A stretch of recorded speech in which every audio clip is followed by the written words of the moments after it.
Well,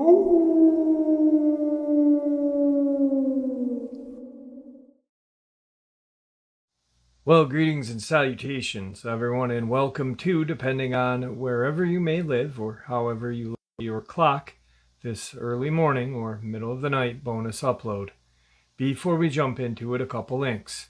As many of you know, I rely on Patreon, PayPal, channel membership, and the merch to help the channel to continue to grow and go. Links to Patreon, PayPal, and channel membership is in the description below. Merch displayed directly under the video. Also, Dogman Frightening Encounters, Volume 1 through 3, the audiobook versions. They were written and researched by Tom Lyons, narrated and produced by me, Jeff Nadolny. Those audiobooks are available on Audible, Amazon, and iTunes, links to which are also in the description as well. And finally, last but definitely not least, if you'd really like to help support the channel to continue to grow and go, simply subscribe. It does not cost a cent. Click the like button, takes half a second. If you don't want to miss out on any of the informative uploads I put out daily, click that bell icon, and folks, please leave a comment. Why? Well, because all these things really do help the channel to continue to grow and go. And yes, folks, they definitely do matter. Now, everyone, I have taken far too much of your time. Let's jump in to this middle of the night or early morning bonus upload, shall we? So tonight's first subscriber encounter revisited. The UFO phenomenon seems to really get everywhere. It's associated with Sasquatch sightings, bizarre entities that would otherwise be called demons, and now seemingly the nightmarish Dogman that supposedly haunt the forests of North America. It was early June of 2016 in southern New York, and three friends, Jamie, Dan, and an unnamed witness, decided to go camping on a mountain. Apparently, they did not know if they were technically allowed to do this. But there were a lot of fire pits in the area, and so they did it anyway. They set up their tent and got their fire going, and just sat there having a few beers and bitching about the women. All of a sudden, the woods became completely silent. They couldn't even hear a cricket. And it apparently felt like there was going to be a lightning storm because static electricity could be felt through the air. The hairs on the back of the unnamed witness's neck stood up, according to Jamie. The air was humming. Immediately after this, there was a deep bass noise, and a light flashed up in the distance and illuminated the whole forest. It looked like when a really big firework explodes for the first few seconds, but it lasted for about a minute before it split up into 2 or 3 lights and shot back down into the trees. You could see the lights glowing out into the woods, and then there was a big gust of wind, and it was gone. Everything smelled like it had just rained, but it never did. The witnesses didn't know what to do, but decided that it was likely a meteor, so they went back to talking amongst themselves. At about 2 in the morning, they decided to get some sleep. The unnamed witness and Jamie slept in a tent, but Dan decided to sleep by the fire. Roughly an hour later, the witnesses were woken up by Dan shaking them and saying that there was something big watching the camp. The creature was about 50 feet away from the fire, according to Dan, and apparently thought that it might be a bear. But it was standing on 2 legs and bobbing backward and forward, as if it was trying to get a better look at them. While Dan was talking to the witnesses about this, all 3 of them heard a loud scream that apparently sounded like a pig being slaughtered, but was deeper and made the witnesses' ears ring. Apparently, 3 or 4 more creatures came running toward the campsite as the embers from the fire kicked up and landed on the tent. The dogmen kept running up to the tent and then promptly running back into the woods. Every once in a while, one of them would scream again and pull on one of the tent poles, dragging the whole tent a foot or 2. By now, the whole tent was collapsed on one side, and the witnesses were screaming as loud as they could. Suddenly, everything went quiet again, and the witnesses ran towards their truck as fast as they could and hit the gas. When they were just about to leave, they saw one of the Dogman illuminated in the road by the truck headlights. At this point, the witnesses attempted to gun it and drive the vehicle straight past the creature, but it then straightened up and puffed out its chest. The witness estimates that the creature was around 8 feet tall and had dark gray hair all over its body except for the front, where the hair was a white or yellow.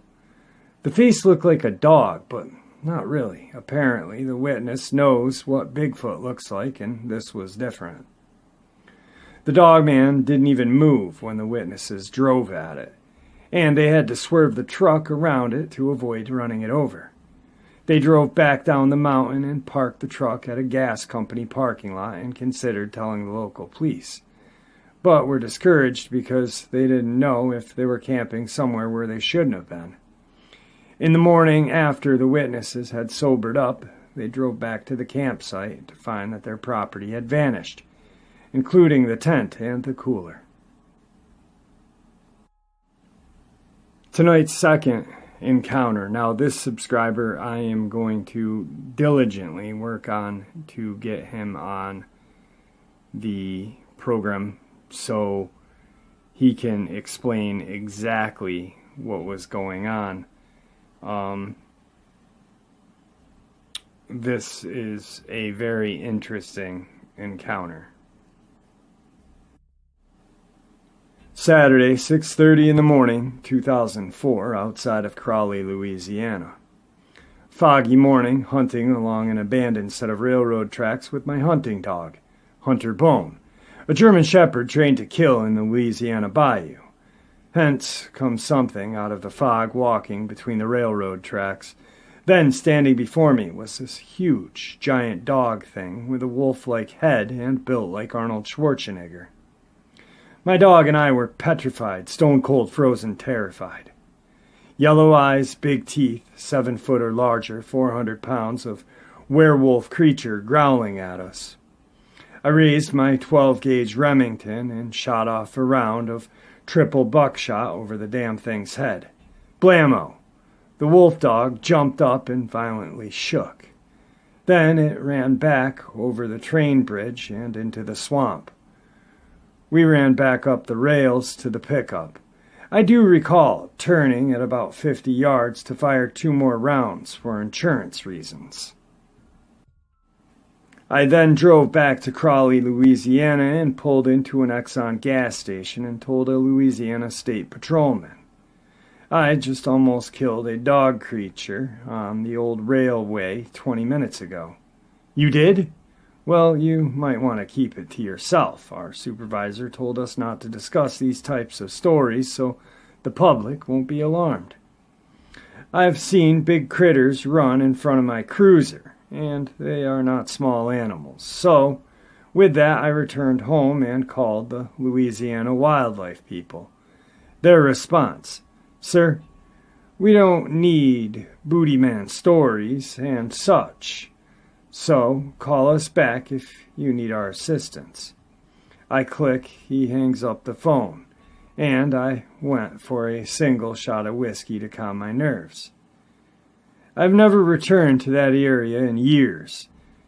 I was mad at the wildlife agency, never told me of these dogman animals in 25 years of hunting alone in the dark and desolate Louisiana bayou, so watch yourself if you are stubborn and insist on being the lone wolf type hunter.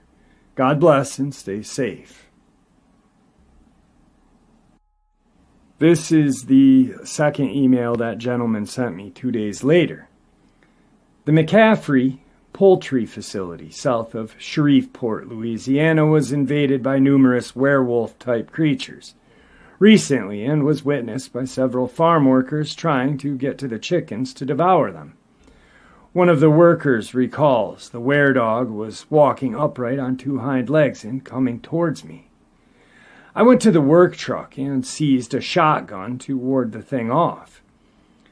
It ran out of the area and into the tree line surrounding the 100-year-old farm. The McCaffrey Poultry Facility is south of Shreveport, Louisiana, and other pig and cattle ranches were notified to stay on alert for this creature, as there may be many more of them hunting about the backwoods and forest of North Louisiana. This encounter was reported to the State Wildlife Agency, and further information is pending as winter approaches in 2008. This isn't the first time this encounter has occurred in North Louisiana, as the state parks such as Kisatchie National Forest and areas around Fort Polk and Sam Houston State Park have had reports for decades here in the Bayou State. Officials warn the general public to be cautious when camping these zones as a safety precaution. Tonight's third subscriber encounter revisited. This encounter happened a few years ago when I was 10. I have 3 encounters. This is the first one. I have family near the LBL, and I have visited for years now. The area that my grandpa lived in is heavily wooded with a long gravel driveway. I was always allowed to play outside, but my grandpa made it very clear to be in the house before sunset. I would play around the house till dusk all of the time. At the time, my grandpa had a huge German Shepherd mixed with Great Dane named Sergeant. Well, Sergeant was a protective dog who would never leave my side while I was playing. I remember playing in the back of the property, and I was kicking a soccer ball against an old tool shed with Sergeant lying down on the stone walkway. I guess time got away from me, and it was getting heavily dark. As I kicked the ball one last time, I heard a long, drawn-out growl from the right of me. It was Sergeant. His hair was standing on end, looking at the woods. As I looked, I could see a shadow of something moving around in the woods. As it drew closer, I could see its shape. It was down on all fours, staring at Sergeant. At this point, it's almost pitch black outside. I remember Sergeant starting to bark very ferociously. I guess this pissed the creature off, because it, in return, growled back at him. The vibration from the growl shook my rib cage. The animal took a step out of the tree line and bared its teeth at us. About this time, I heard a loud boom, followed by an intense ringing in my ears. My grandpa had shot at the creature. I don't remember if he hit it, but I remember it tearing back into the woods. My grandpa then pulled me back up the walkway to the porch with Sergeant following me from behind. Grandpa was very angry with me. He was yelling at me the whole time back to the house. I have never heard my grandfather yell, and I started to cry. As we entered the house, my grandma looked like she had seen a ghost, and I was sent upstairs to go to sleep. I awoke in the middle of the night to Grandpa and Grandma talking about what had happened. Grandpa said I never thought it would get that close to the house. I think I hit it this time, I'm not sure. Grandma then intervened, saying you better hope you didn't hit it. Don't you remember what happened last time you shot at it? What it did to Daisy? Daisy was an old dog that they owned a few years ago. I was always told that she just ran away from home. I picked up the pieces pretty quick. That thing butchered Daisy and left a pile of what used to be her around the house. Well, the argument started to die down between them, and about 20 minutes of them being silent and everyone starting to rest, I went back to my bedroom and tried to sleep. I think was about 2 hours of me sleeping, my body flung awake to Sergeant barking at the window. And about 35 yards up the hill looking directly at me was that creature. It had yellowish amber eyes. The pupils looked blank of compassion, only full of evil, and they were fixed on me. I couldn't move, I couldn't speak, I couldn't even breathe. Then, all of a sudden, I screamed. As soon as I did this, the creature stood on its back legs and ran further up the hill, dipping behind a ridge. My grandfather came running up the stairs with his deer rifle and flung into the room. I told him, "What is that thing?" He said it was a bear. I could tell he was lying because he was in a cold sweat and on the verge of crying. He told me not to be scared in a shaky voice and told me to go to sleep with Grandma. I awoke to the smell of bacon and eggs in the morning. Grandfather was sleeping heavily in the living room chair with his rifle in his lap looking at the door. I wasn't allowed outside for the rest of my stay, and the last 2 days of my stay were uneventful.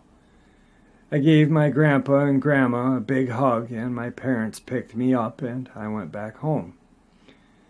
It brings a lot of emotions back up that I tried to hide away, but the story about the LBL brought my emotions back to light. I'm literally shaking telling you this story right now. My grandfather has since passed, but my grandma is still living up at that house, and Sergeant has died as well. He lived to be about 15 years, so the old boy lived a healthy, long life. I know now why my grandparents always were so strict about the woods. I've since been told his story. If you want to hear it, let me know. Thanks, Jeff. It feels good to get that off of my chest. My best friends don't even know about this story, only my close family knows. The other 2 stories are when I was 16 and 18. I'm now 24, by the way. This encounter happened on the LBL. At the time, I was staying with my grandparents for about a month. During this time, I agreed to a camping trip to the LBL. The LBL is a beautiful place. The lakes are so peaceful, the trails are always nice, and nature helps clear your mind. My girlfriend at the time owned a camper. For sake of keeping her private, we'll call her Jessica. I'm an avid outdoorsman. I love nature. I have a deep respect for nature, and I will always be in the woods. Jessica, on the other hand, doesn't like the woods. She loved spending time with me. The first day was uneventful. We hiked for a little bit, then went to the lakes and went back to the camper. The second day, Jessica and I went hiking for a little longer than we expected. We ended up back at the camper with a few hours of daylight. We sat in the camper for a little bit to gain our energy. Jessica said she wanted to see the stars at night, and me being tired from the hiking, reluctantly agreed. We exited the camper to the moonlight night and proceeded to start the almost 20-minute walk to the lakes. About 15 minutes into the walk, I noticed how silent it truthfully was. The normal sounds were absent, no crickets, no owls. Not even the wind was blowing. I didn't pay much attention to it. Me being a 16-year-old boy at the time, I was focused on one thing. We made it to the lake and had to walk down the shore a little ways. Then I set a blanket. After an hour of watching the stars, things started to heat up. I then noticed the woods and the lake were absolutely silent. Usually when the woods go silent like that, a predator is usually near. By that, not all the time true, but it's a good indicator. I started to get this overwhelming feeling of being watched. All of a sudden, that primal fear I felt to Grandpa's house came flooding back. Just about this time, Jessica pointed to the tree line and said, "I swear I just saw something big move behind that tree." I instantly jumped up and grabbed her hand and told her we needed to leave right now. She was confused and wanted answers. I knew what that thing was in the woods. I proceeded to grab her hand and pull her towards the trail. We got onto the trail only for my worst fear to be confirmed. I looked back to the meadow to see this thing low to the ground, slowly crawling towards us. I then told Jessica we need to move faster, and I kept looking back to see where it had gone. About 2 minutes onto the trail, I looked back to see the creature getting onto the trail. I looked at Jessica and told her not to look back down the trail. and just to keep looking forward. As soon as I finished this statement, she did exactly what I told her not to do, and she saw it. Jessica became frozen in fear. I had to pull her forward to try to keep her going. The creature at this time was about 100 yards down the trail. When Jessica snapped out of it, she started to cry profusely. I tried to get her to go forward. In that 5-second window, I lost track of it. All of the senses kicked into overdrive, trying to hear or see where this thing had gone. Eventually, Jessica started moving again. We made good time, maybe 5 to 10 minutes left on the trail. My senses were at an all-time high, still trying to see if that creature was still following us. I suddenly got hit with the smell of rotten meat and dog piss adjacent to me. My heart sank when I saw its shadow maybe 15 yards off the trail. I told Jessica to move faster, and she stood still demanding answers, so I yelled at her to move faster. This shocked the creature's ears twitched like a dog's would. The creature sat there for a little bit. Then all hell broke loose. The creature stepped back onto the trail, and Jessica locked eye contact with it. She froze in fear again for about 2 seconds. Jessica was standing there, frozen with fear suddenly. She screamed. This creature then stood up on its back legs to its full height and roared at us. The sheer size of the creature is out of this world. The path was easily 5 feet wide where he stood, and when I was 16, I was 6'1". I thought I was tall. This thing was easily 3 feet taller than myself. I grabbed Jessica by the hand and ran as hard as I could up that trail. I felt tears streaming down my face. I started seeing my life flash before my eyes. I thought to myself, will I ever get to see my family again? Will they ever know what happened to me? About this time, I snapped back into running. I looked up the trail and saw the trailhead. I heard that thing chasing after us. It sounded like an 18-wheeler in the forest, with a full head of steam. We burst into the clearing with Jessica hot on my heels. My lungs felt like I was breathing lava. I didn't hear it running after us when we got halfway through the clearing. We didn't stop. We kept running till we got to the camper. I slammed the door behind both of us, we're crying profusely.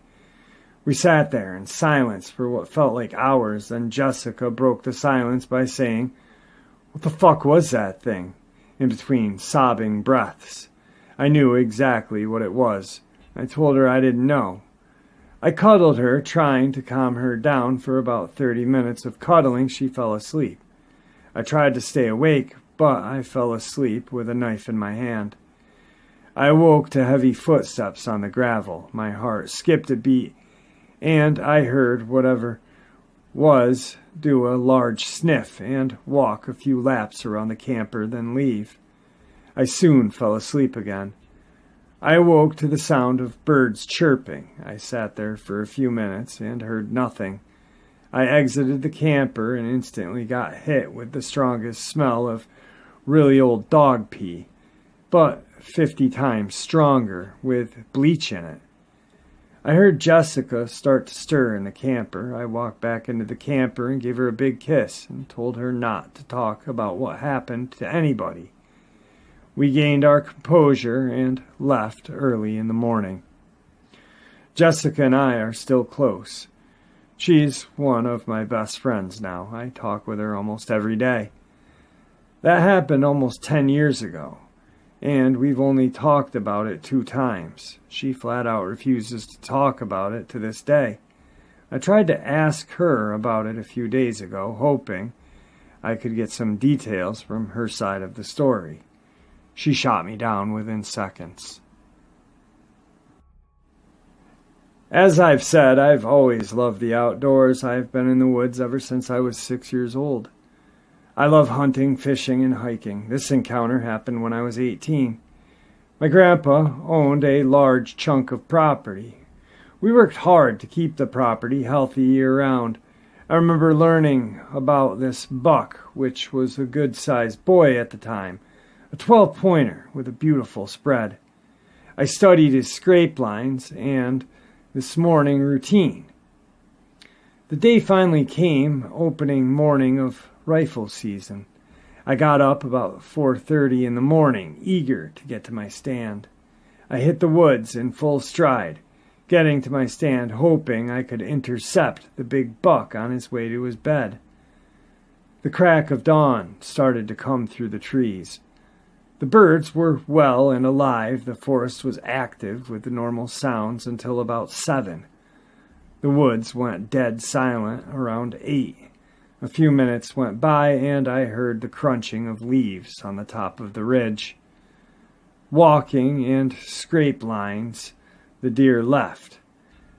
My heart started beating fast, thinking I was going to bag this monster buck. I soon realized that wasn't a deer walking towards my stand. The animal sounded too heavy to be a deer. I got an uneasy feeling, followed by a deep sense of dread and danger. I soon smelled that same smell I did a few years ago and started to panic. I felt my heart beating faster and faster. I realized I had my .270 on me with a few spare rounds in my pocket. I got a sense of confidence. The creature got about halfway down the valley, maybe 60 yards or so away from me. It didn't make a sound. I went as stiff as a board, hoping the creature wouldn't spot me. He got right in front of my stand, about 70 yards away. This creature turned and instantly locked eyes with me. I panicked. I pulled my rifle up and looked down the sight. The creature was growling at me. The vibrations were strong enough for me to feel them through the metal bottom of the stand. I loaded a shot, and the creature's growling got even louder. My mind told me not to shoot. It won't help you. It'll piss it off even more. I lowered my rifle, and the creature started to pace around the base of the tree, where my stand was. After a few laps, the creature kept on going down the pathway. I stayed in my stand for what felt like hours. I knew the creature wasn't gone. I still had that feeling of being watched. Eventually, it subsided, and the wood started to come back to life. I eventually made my way down from that stand. I didn't hunt for the rest of rifle season. Looking back on it, I have zero idea on how that creature saw me or knew about me. I sprayed my scent removal kit before I entered the woods. I was wearing my camo, and I had my top of my stand covered with a blind. I felt powerless with my rifle. He knew what rifles were. I don't know how, but he definitely did. I'm still a little hesitant to enter those woods. I have never returned to that back part of that property. I only hunt the front side now. Well, there you have it, folks. This middle of the night or early morning bonus upload. I hope you all enjoyed it as much as I enjoyed sharing it with you. I'd like to thank you all for supporting the channel. It is your support, after all, that keeps this channel growing and going, and honestly what gives people a chance and a place to share their experiences and theories judgment-free, simply treated with the respect that we all deserve. Thank you. Please stay safe, happy, healthy, and ever vigilant, keeping an eye on our children, our pets, our family, and friends. These creatures are real. They are out there, and they are dangerous. Share this information with those you love and care about, and it may just help save their lives someday. Until next time, never stop asking questions, never stop searching for the answers, and God bless.